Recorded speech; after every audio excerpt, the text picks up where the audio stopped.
నమస్తే, welcome to my channel.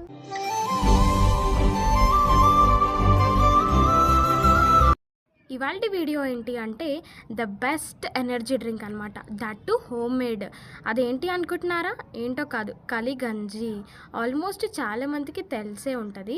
And ఈ కలిగంజి అనేది మన ఓల్డెన్ డేస్లో మన అమ్మ వాళ్ళు నాన్నమ్మ వాళ్ళు మోస్ట్ ఫ్రీక్వెంట్గా యూజ్ చేసేవారు అనమాట. అది మన హెల్త్కి చాలా చాలా చాలా మంచిదన్నమాట. సో కలిగంజి ఎలా ప్రిపేర్ చేసుకోవాలి అంటే జస్ట్ 3 ఐటమ్స్ ఉంటే చాలన్నమాట. ఫస్ట్ వన్ ఏంటి అంటే మనం నైట్ అన్నం గంజి తీసి సైడ్కి పెట్టాలి అనమాట. నైట్ అంతా అలా సైడ్కి పెట్టేయాలి.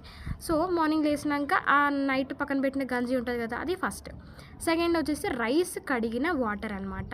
ఒక 1-2 టైమ్స్ కడిగి పడేయండి rice water. Third time rice కడిగిన వాటర్ ఉంటాయి కదా, అది సెకండ్ వన్.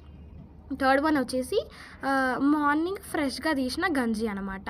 ఈ మూడింటిని కలిపి ఒక బౌల్లో మిక్స్ చేసి కొంచెం కలిపేసి ఒక 5 అవర్స్ పాటు ఏం డిస్టర్బ్ చేయకుండా సైడ్కి అలా పెట్టేసేయండి అనమాట. అంతే, దీన్నే కలిగంజి అంటారనమాట.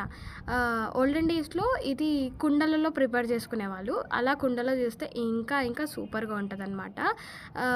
ఎస్పెషలీ ఇప్పుడు సమ్మర్ కదా, అందరూ హీట్ అయిపోతున్నారు, వేడవుతుంది బాడీలో అంటారు కదా. సో బాడీ కూల్నెస్కి వర్క్ చేస్తుంది, ప్రోబయోటిక్ లాగా వర్క్ చేస్తుంది, అండ్ ఎనర్జీ డ్రింక్ లాగా పనిచేస్తుంది, అండ్ హెల్త్కి అయితే చాలా చాలా చాలా మంచిదన్నమాట. చాలా బెనిఫిట్స్ ఉన్నాయి. సో మీరు కూడా ఖచ్చితంగా ఈ రెసిపీని ట్రై చేసి చూడండి. ఈ డ్రింక్ చాలా బాగుంటుంది. అండ్ ఖచ్చితంగా ఈ వీడియో మీకు యూజ్ అవుతుందని అనుకుంటున్నా. And please don't forget to like, share and subscribe my channel. Thank you.